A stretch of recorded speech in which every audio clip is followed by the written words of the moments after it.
Hi అండి, welcome to my channel all things amps. I'm Yamuna here. Age పరంగా మనము కొన్ని మేజర్ మైల్ స్టోన్స్ కంప్లీట్ చేసుకొని ఒక మెచ్యూర్ పాయింట్కి రీచ్ అయ్యాక weight is a everyday struggle and I'm sure many can relate with this. But dieting is not a solution అండి. ఎందుకంటే నేను రకరకాల డైటింగ్లు చేశాను, తగ్గాను, మళ్ళీ పెరిగాను, మళ్ళీ తగ్గాను, మళ్ళీ పెరిగాను. It's like a constant fight with scale. మన ఒంటికి ఏం సరిపోతుంది, అది తినాలి. ఇది తెలుసుకోవాలి అంటే మనకు తప్పకుండా హెల్ప్ అవసరము. Like we need to go to a doctor or we need to go to a dietician someone and we need to take advice from them. That is really important. I am not giving any diet suggestions here and I am not a diet consultant also. I am just sharing my experiences with you. అంతే. ఫైనల్గా నేను decide చేసుకుంది ఏంటి అంటే carbs కొంచెం తగ్గించాలి, water బాగా తాగాలి, డైలీ యాక్టివిటీ ఉండాలి. ఇవి చేస్తే అటు ఇటు కొంచెం కష్టపడితే తగ్గుతాం. ఈ జర్నీలో, ఈ వెయిట్ లాస్ జర్నీలో నా అంతట నేను రకరకాల ప్రయోగాలు చేసుకొని ఒక మీల్ ప్లాన్ను నా అంతటి నేనే ప్రిపేర్ చేసుకున్నాను, which suits me, my body. Okay, but ఈ రెసిపీస్ మీకు ఏమన్నా హెల్ప్ అవుతాయనే ఉద్దేశంతో నేను ఇక్కడ రెసిపీస్ షేర్ చేస్తున్నాను. మీరు ఇది తింటే తగ్గిపోతారు, మీరు తినకపోతే లావ్ అయిపోతారు, ఇవన్నీ నేను చెప్పట్లేదు. These recipes might help you to create your own eating plan. అంతే, that's my only motto here. ఈరోజు నేను 1 day మీల్ ప్లాన్ చూపిస్తున్నాను, like what I eat in a day kind of thing. Morning breakfast, lunch, డిన్నర్లో నేను ఏం తీసుకుంటాను, కొంచెం mindful eating and healthy eating అని చెప్పొచ్చు. అది ఈ వీడియోలో చూపిస్తాను. సో ఈ రెసిపీస్ మీకు నచ్చితే you please try to incorporate in your eating plan. మీకు ఒకవేళ ఇటువంటి వీడియోస్ నచ్చుతున్నాయి అనిపిస్తే please do share in the comments. అలా మీరు నాతో షేర్ చేసుకుంటే నేను డెఫినెట్గా ఇలాంటి రెసిపీస్ ఇంకా చాలా ఉన్నాయి నా దగ్గర, అవన్నీ నేను షేర్ చేసుకోగలను.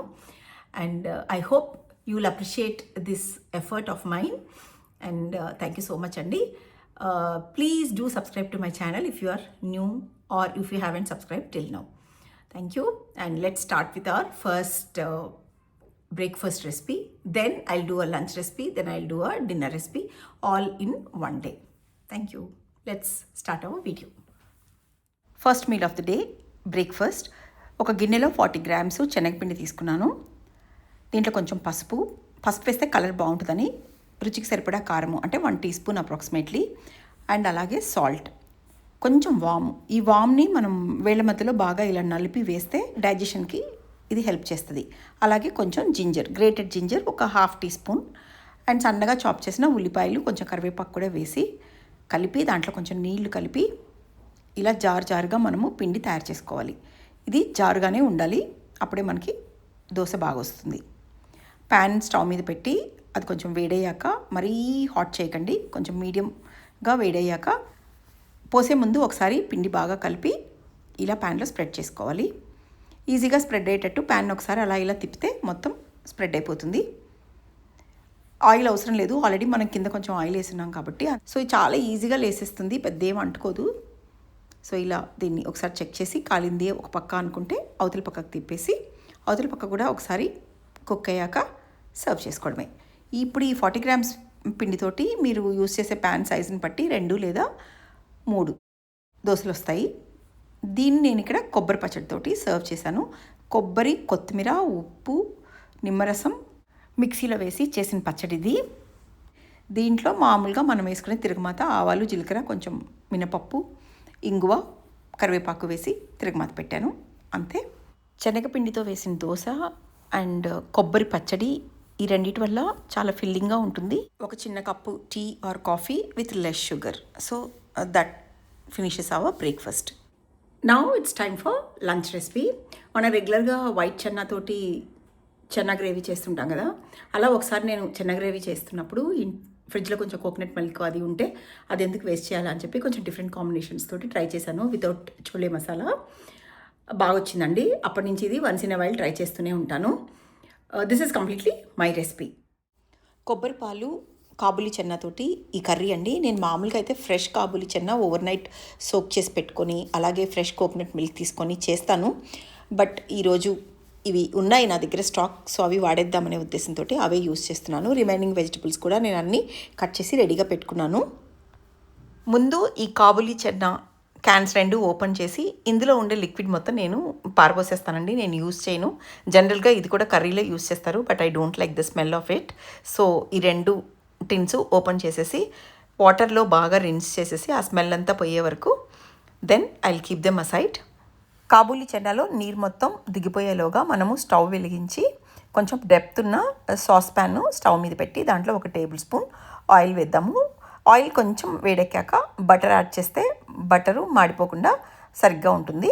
ఇప్పుడు దీంట్లో 1 టీ స్పూన్ జీలకర్ర, 2 బిర్యానీ ఆకులు వేద్దాము. మనం ముందే చాప్ చేసి పెట్టుకున్న ఒక పెద్ద ఉల్లిపాయని యాడ్ చేయాలి. ఉల్లిపాయ కొంచెం స్వెట్ అయ్యే వరకు దీన్ని సాటే చేసి ఒక క్యారెట్ని సన్న సన్న ముక్కలుగా కట్ చేసుకొని అది కూడా యాడ్ చేసుకుందాము. 1 tablespoon ginger garlic paste, ఎక్కువ వేయొద్దండి. కాస్త సాటే చేసి అది పచ్చివాసన పోయాక మనం తినే కారాన్ని బట్టి 2 లేదా 3 గ్రీన్ చిల్లీస్ చాప్ చేసి వేసుకోండి. 1 టేబుల్ స్పూన్ మిరప్పొడి, 1 టేబుల్ స్పూన్ ధనియాల పొడి, 1/4 టీ స్పూన్ జీలకర్ర కూడా వేసి మసాలాలు మాడకముందే వాటిని వేపి 1 టీ స్పూన్ సాల్ట్ యాడ్ చేసి దీంతో పాటు మనము నీరు వంపి పెట్టుకున్న కాబూలీ చెన్న కూడా యాడ్ చేద్దాము. కాబూలీ చెన్న వేసేటప్పుడు ఒక 2 గుప్పెళ్ళు పక్కన ఉంచుదాము వేయకుండా. వాటిని మనం తర్వాత ఎలా వాడాలో చూపిస్తాను.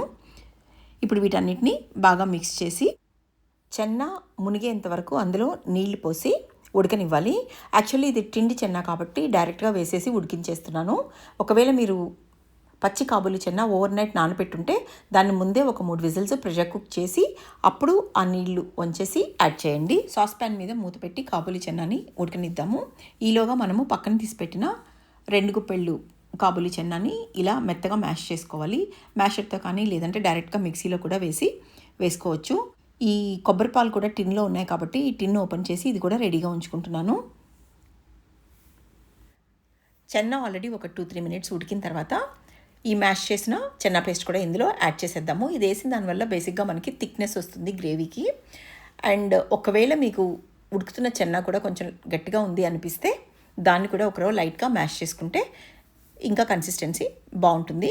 It all depends on your taste అండి. ఒకవేళ మీకు చిన్నగా కావాలంటే అలాగే ఉంచేసుకోవచ్చు. But I like to mash it a bit. ఇప్పుడు ఒకసారి టేస్ట్ చేసి అవసరం అనుకుంటే సాల్ట్ యాడ్ చేసి దాంతోపాటు కన్సిస్టెన్సీ మనకి ఎలా కావాలో అలా కొంచెం ఎక్స్ట్రా వాటర్ కూడా యాడ్ చేసుకుందాము.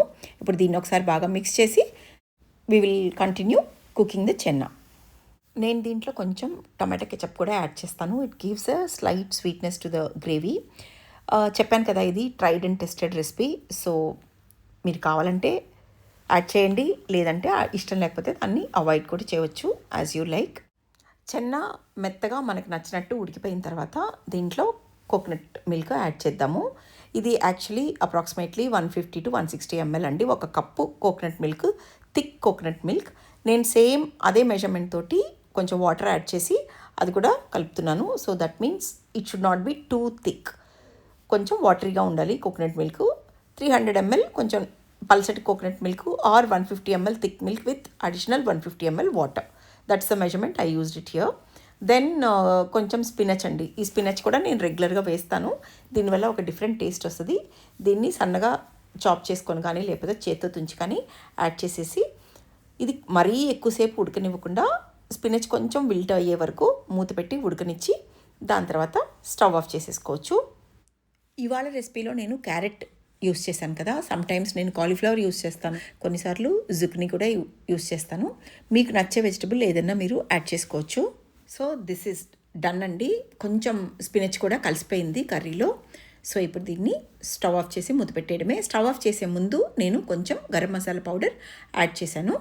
So that is it, it's done. So it's now time to plate what I cooked and have my lunch. నేను రైస్ కుక్ చేసుకున్నానండి. ఒక చిన్న కప్పు అంటే అప్రాక్సిమేట్గా 40 grams రా రైస్ కుక్ చేస్తే ఎంత వస్తుందో అంత నేను ఒక మీల్లో రైస్ తీసుకుంటాను. దాన్ని సర్వ్ చేసుకొని దాంతోపాటు 2 cups ఆఫ్ చెన్నా గ్రేవీ. ఈ థిక్ గ్రేవీ రైస్తో కానీ రోటీతో కానీ రెండింటితో బాగుంటుంది. I like to eat with rice, అందుకే నేను రైస్తో సర్వ్ చేసుకున్నాను. మీరు ఎగ్ తినే వాళ్ళైతే దీంతోపాటు ఎగ్ కూడా సర్వ్ చేసుకోండి. ఫైనల్గా కొంచెం లెమన్ జ్యూస్ కూడా యాడ్ చేసుకొని తినండి, ఇంకా బాగుంటుంది. ఈ కాంబినేషన్లో మీరు లంచ్ చేస్తే మధ్యలో ఇంకేదైనా స్నాక్స్ తినాలన్న ఆలోచన కూడా లేనంత ఫిల్లింగ్గా ఉంటుంది. ఇప్పుడు నెక్స్ట్ చేయబోయే రెసిపీ డిన్నర్ రెసిపీ అండి. డిన్నర్ కోసం చేస్తున్నాను, పన్నీర్ తోటి చేస్తున్నాను. రెగ్యులర్గా చేసే పన్నీర్ లాగా కాకుండా నేను రీసెంట్గా మలై గారు ఒక వీడియోలో ఈ మసాలా పేస్ట్ షేర్ చేశారు. సో నేను దాన్ని యూజ్ చేసి ఈ పన్నీర్ రెసిపీ చేస్తున్నాను. చాలా బాగుంటుంది, చాలా డిఫరెంట్గా కూడా ఉంటుంది. ఇప్పుడు ఆవిడ రెసిపీని మనము రీక్రియేట్ చేద్దాము. దీనికి కాను ఒక ప్యాన్లో ఒక 10-12 వెల్లుల్లిపాయలు, ఒక 7-8 పచ్చిమిరపకాయలు డ్రై రోస్ట్ చేసుకోవాలి. నూనె వేయాల్సిన అవసరం లేదు. అలాగే కొంచెం సాల్ట్ కూడా వేసుకుందాము.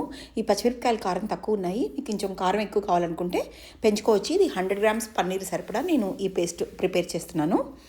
ఒక చాపర్లో ఒక హ్యాండ్ఫుల్ ఆఫ్ కొత్తిమీర కాడలు తీసుకుంటున్నాను. చాపర్లో ఎందుకు వేస్తున్నానంటే ఇది అంత తొందరగా మెదగవు, అందుకని చాపర్లో వేస్తున్నాను ముందు.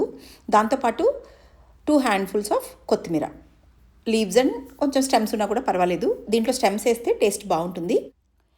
వీటికి వెల్లుల్లి, పచ్చిమిర్చి కూడా యాడ్ చేసి చాపర్ రన్ చేద్దాము. ఈ కొత్తిమీర కాడలు బాగా గట్టిగా చేత్తో దంచితే కానీ నలగవు, అందుకని నేను అన్ని రకాలుగా ప్రయత్నం చేసి ఈ మెథడ్ బెస్ట్ అని డిసైడ్ చేసుకొని ఇలా చేస్తున్నాను. ఒక చిన్న మిక్సీ జార్లో వేయించిన వేరుశెనగ పప్పులు ఒక 2 గుప్పిలు తీసుకొని దాన్ని ఇలా కోర్స్గా పౌడర్ చేసుకోవాలి. చాప్ చేసి పెట్టుకున్న కొత్తిమీర కాడలు ఇందులో కలిపేసి వేరుశెనగ పప్పుతో పాటు ఒకసారి మిక్సీలో గ్రైండ్ చేసేసాను. నీళ్లు యాడ్ చేయలేదు. మెత్తటి పేస్ట్ చేయకూడదండి, కొంచెం కచ్చాపచ్చా ఉండాలి, గరుకు ఉండాలి. ఒరిజినల్ రెసిపీలో వీటిల్లో దంచమని చెప్పారు. నేను దీంట్లో ఇంతకుముందు దంచి చేశాను, చాలా టైం పడుతుంది, అందుకని నేను ఈ ఈజీ మెథడ్కి స్విచ్ అయిపోయాను. ఇప్పుడు ఈ పన్నీర్ తీసుకున్నాను. 100 గ్రామ్స్ పన్నీర్ అయితే మనకి దీనికి సరిపోతుంది. సో దీన్ని ఈ విధంగా నేను ఈ పేస్ట్లో రోల్ చేసి మొత్తం చుట్టూ ప్యాక్ చేసినట్టు చేస్తాను. ఇది కొంచెం మెస్సీ వర్కే అండి, బట్ ఇలా చేస్తేనే మనకి ఇది ప్రాపర్గా పన్నీర్ చుట్టూ బాగా సెట్ అవుతుంది. కొంచెం టైం తీసుకొని ప్రాపర్గా పెట్టుకుంటే మనకి పర్ఫెక్ట్గా స్క్వేర్ షేప్స్ కూడా వచ్చేస్తాయి. ఇలా అన్నీ ప్రిపేర్ చేసుకున్నాక ప్యాన్ మీద కొంచెం నూనె అండి, ఎక్కువ నూనె కూడా వేయాల్సిన అవసరం లేదు. నాన్ స్టిక్ ప్యాన్ అయితే ఇంకా తక్కువ వేసుకోవచ్చు. హార్డ్లీ నేను 1/2 టీ స్పూన్ యూజ్ చేశాను. దాని మీద మనం ప్రిపేర్ చేసి పెట్టుకున్న ఈ పన్నీర్ క్యూబ్స్ అన్నీ పెట్టేసి మీడియం ఫ్లేమ్ మీద స్లోగా అన్ని పక్కల ఇలా కాల్చుకోవాలి. కొత్తిమీర పేస్ట్ వల్ల అనుకుంటాను కాలిన తర్వాత ఇవి కొంచెం బ్రౌన్గానే ఉంటాయి, గోల్డెన్ బ్రౌన్లో అలా ఏమీ రావండి, ఇలాగే ఉంటాయి. థిక్గా మనం పేస్ట్ పెట్టున్నాం కాబట్టి లోపల పన్నీర్ కూడా కాలాలంటే బాగా స్లో ఫ్లేమ్ మీద వీటిని కుక్ చేయాలి. So this is how they turned out. నేను దీంతో పాటు కొన్ని క్యారెట్, కొన్ని క్యూకంబర్ అండ్ పైన కొంచెం ఉల్లిపాయ మిక్స్ అలా చల్లాను. కొంచెం చాట్ మసాలా కూడా వేసుకోవచ్చు. మీకు ఇష్టమైన సాలడ్ కూడా మీరు ఏదైనా దీంతో పాటు సర్వ్ చేసుకోండి. ఇవండి ఇవాళ నేను ప్రిపేర్ చేసుకున్న 3 మీల్స్. సో ఇలా నేను ఎక్కడ టేస్ట్ కాంప్రమైజ్ అవ్వకుండా నాకు నచ్చినట్లు తింటూ క్వాంటిటీస్ కొంచెం కంట్రోల్ చేసుకొని I'm trying to keep a check on my weight gain. So ఈ రెసిపీస్ మీకు నచ్చుండి, నా వీడియో మీకు నచ్చుంటే కమెంట్ సెక్షన్లో తప్పకుండా షేర్ చేయండి. ఇలాంటి రెసిపీస్ ఇంకా నేను షేర్ చేస్తాను. Please do like, share and subscribe. See you in my next video. Till then, bye.